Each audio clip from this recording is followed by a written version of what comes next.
안녕하세요. 평택 지제역 방송국입니다. 오늘은 일조권 사선 제한에 대해서 저희가 말씀을 나누도록 하겠습니다. 이 건축을 하다 보면은 이제 일조권 사선에 많이 걸려요. 땅을 사기 전에 일조권 사선을 잘 생각하고 땅을 사야 돼요. 그래서 제가 이제 이번에는 평택 지제역 방송국을 통해서 여러분들이 건축에 대한 기본적인 상식을 좀 나누도록 하려고 그래요. 그래서 이제 목자는 일조권 사선이란 과연 무엇인가 이런 거에 대한 걸 나누고 평택의 일조권 사선은 어떻게 되는 건가 좀 틀려요. 그다음에 이번에 일조권 사선 제한을 좀 완화했어요. 그래서 거기에 대한 부분과 결론을 통해서 하도록 하겠습니다. 자, 일조권 사선 제한. 일조권이라는 거 뭡니까? 말 그대로 그 그 햇빛을 보는 그런 권리지 않습니까? 그래서 일조권을 좀 보장을 하려고 그러는 거예요. 그래서 일조권 사선 제한을 법에다가 이걸 둡니다. 그래서, 지금 그 높이에 이제 9m 이하 부분은 1.5m 이상을 이격하고 초과 부분은 경계로부터 2분의 이상을 이격하게끔 되어 있어요. 근데 이 9m를 10m로 이번에 완화가 돼요. 그래서 저희가 이 방송을 하는 겁니다. 자, 9m. 그래서 이제 밑에는 이제 그 법이 개정된 변화를 이제 71년, 76, 80, 92, 12년, 2012년 이렇게 나눠놓은 거예요. 근데 이번에는 이제 신년은 10m로 바꾸는 거죠. 그래서 여간 9m 이하는 이제 경계선으로 1.5m 이상, 경계선은 1.5m 이상을 이격하는 거고, 그 다음에 2분의 1 이상이라는 얘기죠. 자, 말 그대로 이제 일조권 적용을 보면은 이제 요 A 건물은 이제 일조권을 안 받는데 요 B 건물은 일조권을 받는 거죠. 그래서 인접대지 경계선으로부터 이제 요걸 확보를 해야 되는 거고, 그다음에 요 9m까지는 1.5m를 해야 되는 거고, 그 위상은 어떻게 됩니까? 이 길이의 2분의 1을 이격하는 거죠. 그게 이제 이해시고, 요런 건물 보면은 그냥 가시나무 건물 같이 쑥 들어가 있을 거예요. 이게 저도 이제 신기하지 않습니까? 이게 다 들어오게끔 돼 있어요. 법에 이렇게 정해져 있는 거예요. 이렇게. 자, 그러면 사례 분석은 이제 1번 대지와 2번 대지를 이제 비교 분석을 했을 때 이제 어떤 게 유리하는가 이렇게 보면은 일조권 사선 제한이 안 받는 땅이 유리해요. 이거를. 그래서 요거는 이제 저희가 블로그에 이제 상세히 기대를 해놓겠지만은, 그러니까 1번 대지는 이제 수익률이 6.28%밖에 안 돼요. 근데 2번 대지는 요거 이제 일조권 사선이 해당이 없는 거예요. 그러니까는 요건 7.03% 수익률이 생기는 거죠. 그러니까 결국 일조권 사선이 없는 것이 좋다 이런 거죠.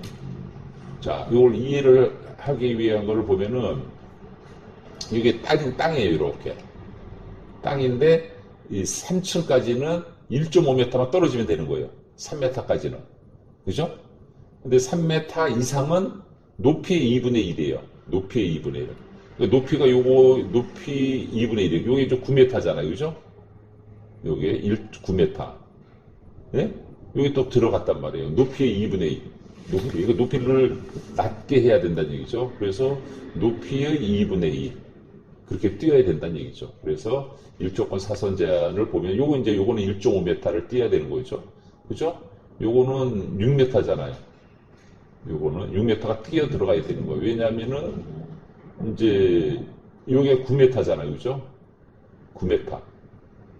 그리고 이제 요게 이제 3m, 12m잖아요. 그죠? 여기 9m 더하기 3m, 12m. 그죠? 여기까지는 12m의 2분의 1, 6m니까 그죠? 6m를 띄어야 되는 거죠. 여기는 7.5가 되는 거죠. 왜냐하면 요거 12에다 15m잖아요. 높이가. 그죠? 15m 2분의 1 직접 띄어야 되는 거예요.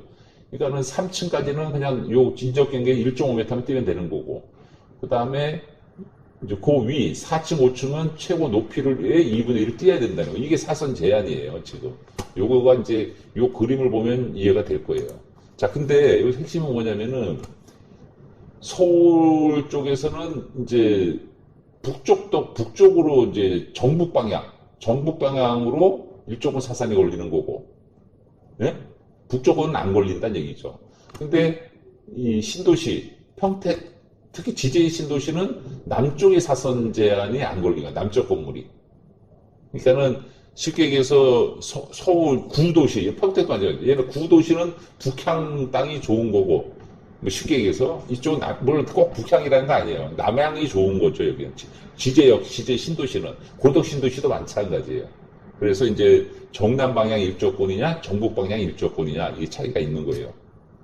자, 그다음 아까도 얘기했지만 평택 지제 신도시는 정남 방향이에요. 일조권 사선 제한이 일반 토지는 전북이고 택지개발지구는 정남 방향. 요게 핵심이에요. 요게.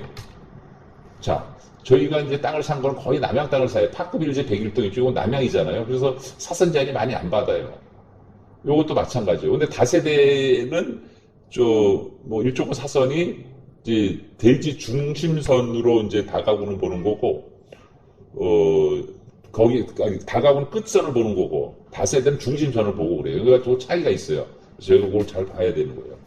그래서 저희가 진남 방향이기 때문에 사선이 좀 적죠. 왜냐하면 이게 도로가 있으니까 이렇게 되는 거고, 여기는 공원이 있어서 대지권 사선 제한이 없어요. 이 앞도가 뻥 뚫려 있기 때문에 이렇게 되는 거. 그래서 대지권 남양 땅이더라도 이제 도로가 좀 넓은 땅이면 이쪽은 사선 안 받는 거죠. 그렇게 이해하시면 되고. 그 다음에 23년 7월에 공포돼서 2023년 말일 날 12월 말에 시행될 거예요. 높이가 9m에서 10m로 개선이 되어 있어요. 그러니까 10m까지는 일조권 사선 안 받고, 왜냐면은 사선 받는 거는 상가, 점포주택 같은 경우는 층고를 좀 줄일 수밖에 없거든요. 사선 제한 받는 땅은. 그런데 이제 10m로 되니까 좀 많이 완화가 된 거죠. 그래서 여기에 대한 이제 공문이 이제 이렇게 온 거예요. 대한건축사협회에서 공문을 저희가 해드렸고, 시행령도 이렇게 10m로 완화됐고, 그거를 개정 이유는 뭐 정부에서 좀 많이 완화를 하는 거죠. 높이 제한을. 그래서 이미 허가를 한 것은 이제 변경하면 돼요. 일조권. 그래서 골자가 올라가 있지 않는 상황에 있는 땅들은 이제 변경을 해서 이제 10m 제한을 받는 게 나은 거죠. 10m. 자, 결론 6가지예요. 토지 매입 시 일조권 사선을 알고 토지 매입을 해야 됐다. 일조권 사선 굉장히 중요한 포인트입니다, 여러분. 그래서 토지 매입 시 일조권 사선을 알고 토지를 매입해야 한다. 이게 중요한 거고, 두 번째로는 신도시는 남측에 사선이 적용된다. 지제 신도시, 고덕 신도시, 남양 토지를 매입해야 된다는 거죠. 자, 그 높이는 10m까지 변경됨으로 인해서 상가가 좀 굉장히 좋게 돼 있어요. 이제 상가가 층고 좀 3층까지 9m니까 9m 나누기 이상 3m밖에 못 짓잖아요. 10m니까는 좀 이렇게 좀 많이 좀 좋아졌어요. 그죠? 그래서 네 번째로는 토지 매입 좀 가설계를 하고 토지 매입하는 게 좋은 거예요. 그러니까 토지를 많이 사신다 그러면은 저희한테 미리 좀 안내하면 저희가 어느 정도 잡아드려요. 그리고 또 저희가 또 거래하는 설계 사무소에 여러 군데 있기 때문에 저희가 얘기하면 가설계를 해줘요. 그래서 토지를 가지고 계신 분이거나 토지를 사기 전에 검토하시는 분들은 저희 평택 지제역 부동산에 오시면은 저희가 토지에 대해서 이렇게 좀 가이드를 해드려요. 만약에 좀 불편하다 그러면 가설계 해주는 인터넷 사이트가 있어요. 그래서 저희가 사이트 명시하고 이 사이트에 보면은 지번만 하면 자연적으로 이게 규모가 나와요. 그렇게 하고 마지막으로는 전문가와 상담해야 한다. 그래서 여러분 토지를 사거나 건축할 때는 부동산은 한번 잘못되면 다시 돌리기가 어려워요. 그게 이제 비가역성이거든요. 만일빌자를 써서 되돌리기가 어려운 거예요. 그래서 여러분 토지를 짓거나 뭐 할 때는 비가역성을 생각하시면서 여러분들이 이제 토지를 매입하고 건축하기를 바라겠습니다. 저희 평택 지제역방송국은 일조권 사선 제한에 대해서 우리가 좀 한번 좀 살펴봤어요. 그래서 여러분들 토지를 사실 때 일조권 사선 제한에 대해서 좀 고민도 하시고 그렇게 해서 저희가 토지를 매입하고 성공하는 여러분들이 되길 바라겠습니다. 자, 여러분 저희 평택 지제역 방송국 구독, 좋아요, 알림 설정 부탁드리겠습니다. 감사합니다.